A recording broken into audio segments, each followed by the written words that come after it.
And now, ladies and gentlemen of the old world, we're back in business once again with a showdown between the vampire counts, who shall be led by the dark lord of evil cackling necromancers, Heinrich. And today, my friends, we face off against King of the Dead.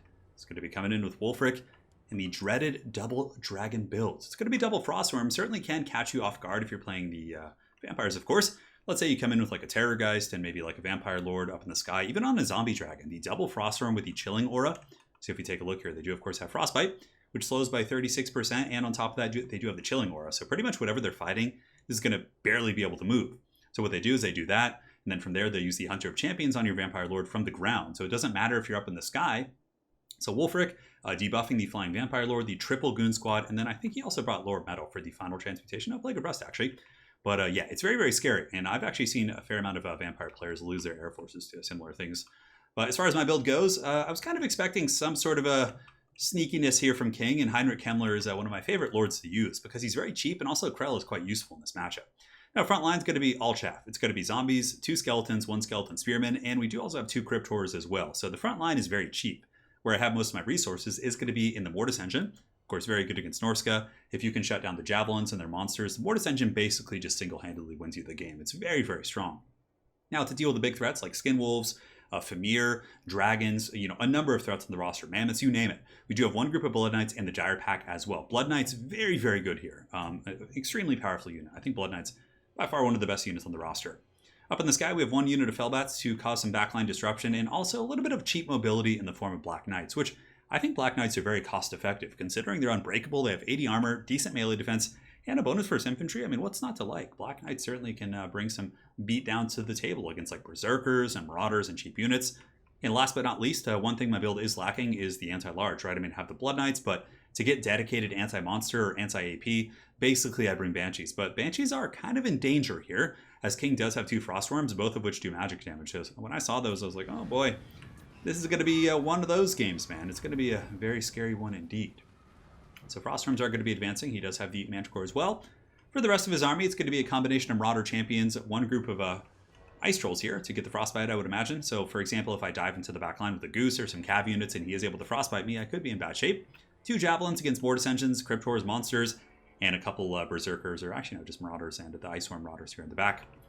So the battle's underway. It looks like the Frostworm here may be looking to get a breath attack. You can see as it does fly overhead, the zombies get their speed reduced to 14, which is pretty hilarious.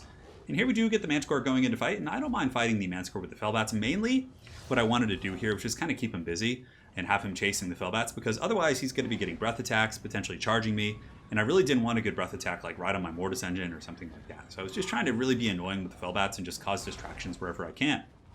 So here, Black Knights are going to be circling around the flank here. One Black Knight will go here, the other one around the back, and basically they can do great damage against Marauders. Marauders won't be able to fight back that well either. Only a 28 weapon strength against like 80 armor and 30 melee defense. Like, they should be totally fine there.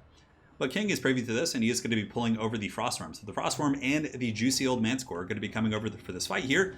But here comes the first not so thunderous charge here from the Undead Cav. The Black Knight's getting a nice one here into the Marauders, and it does some decent damage. I mean, we took out 5 models, but the Chilling Aura, very punishing. You can see I'm frostbitten and chilled. So suddenly these Black Knights are down to freaking 21 speed, which is just brutal stuff right here. And King is able to get some good value with his Marauder Hunter Javelins, the Manticore, and also the Frostworm. But the Fellbats have been sent in on the other Javelins here, trying to cause some disruption, and my other Black Knights are just kind of lurking around the back, waiting for an opening as we do prepare to take this frontline engagement. Now, Heinrich is going to be coming in a little bit early, and is going to be dropping a Skeleton Summon right on the face there of those Marauder Hunters, which is going to be great. Skeletons take much longer to clear compared to zombies, so we are able to drop the Skeletons there. Now the Blood Knight's going to be circling around. I did see that he landed his Manticore and Dragon here, and my Dire Pack was able to catch up, so I turned around with the Black Knights. I engage against the Manticore, and now the Blood Knights are going to be hammering into these Marauders in just a second, so should get some free value where we can, and from here we should be able to, at the very least, kill this Manticore. Dire Pack is very quick and faster than the Manticore, which is now rampaging, so that's pretty much a free kill there, which is great. So back to the frontline engagement. The mighty Krell has been summoned, and I summoned him right next to the caster. And it looks like the Ice Trolls are going to be intercepting Krell, knocking him over with their mighty girth, but he's still a terror-causing presence in the back line, which is something that my opponent is going to be having to deal with the entire game. So Mortis Engine is safe to pile in, because for the most part, these Javelins are offline. The other ones are online temporarily, but I'm trying to find a hole with the Black Knights, but I can't quite get in there. And for the most part, those Javelins should be able to get back online. But look at Krell back here, man. Nice breath attack from King. Is able to take about 30% off my Mortis Engine. Really, really nice cast, but On the periphery, we are able to take out the Marauders, and the Feral Manticore is pretty much beaten down as well. But now King is coming in for a gooning attempt, using his big old juicy Frostworm to take out my Mortis Engine. But the Mortis Engine is not without friends. Some of the Cryptors are going to be disengaged from the main combat, and that's why Cryptors are really good as well. If your opponent has Mammoth or anything like that, they can pin them down and really allow you to maneuver very efficiently. Seafang going down as well. He's able to take out some skeletons and zombies. Now the Black Knights are going to be pretty much going in deep here. I know I probably don't want to be charging into Norscan Ice Trolls, but considering I have Krell here who causes terror, a rear charge is going to be enough to probably trigger the terror out. And suddenly these very healthy, pretty much perfect shape Norscan Ice Trolls are going to be broken at the same time as the Marauder Hunter is being broken as well. The big old dragon trying its best to find a home, but you can see here the Cryptors are able to hunt it down. And the problem is if the dragons aren't on the Banshees are going to be shanking this entire time. And basically I've just been using the Banshees in the front line to get in there and use their AP against the Marauder champions, which of course are the big armored threat. Aside from the dragons, King didn't have too many things that the Banshees really needed to be chasing. I mean, maybe Wulfric. 2 Banshees can easily defeat Foot Wulfric, no problem. So here we have the big old dragons landing. They're going to be engaging here against the Black Knights. My Blood Knights are still pretty much in impeccable shape. They're right here in the front, and kind of circling around. But now the Blood Knights are going to be coming in and trying to pin in one of these dragons. In the meantime, very nice cast there by King. Brutal damage, actually decent damage as well to the Cryptors. The overcasted Searing Doom from the Lord Metal. I haven't really tested that out against like Cryptors and Croxagore type units, but that's something to maybe look into. Now, as far as the balance of power goes, certainly in my favor. The main thing that's going for him is that he has his dragons left, but most of the infantry fight and the skirmish fight hasn't gone too well. The champions are low, champs are low here, and all of his javelins are gone, and I still have a Mortis Engine, which pretty much spells doom for most factions. If you run out of missile units or ways to kill a Mortis Engine, it can pretty much drain down an infinite amount of infantry. Now, Plague of Rust has been used on the Blood Knights, so I'm running at this point from the Marauders while the Plague of Rust is active. And once it wears off, I don't mind turning around and attacking this Frostworm, even if there is Marauder support, especially considering I do have the Black Knights here, and the Black Knights are decent bodies to block up the Marauders. Now, back in the main fight, if we look around here, you can see the Marauder champion still going strong. These ones holding, just a true testament to how beastly those units are. And Krell is getting in there with his big old axe, kind of chopping down those Iceform Marauders, and now we have the good old 2-for-1 fight. So Wulfric probably never thought he would find himself in this situation, being shanked by these 2 angry ladies who are floating after him super haggard-like. 40 melee attack against 50 melee defense. He will hold, but Wulfric's damage output will be very poor here. The Banshees, of course, have massive physical resist, and Wulfric will lose this fight 100%. So King does know this, and at this point he is going to be pulling in the Manticore, and I would imagine his Frostworms might be trying to come and help.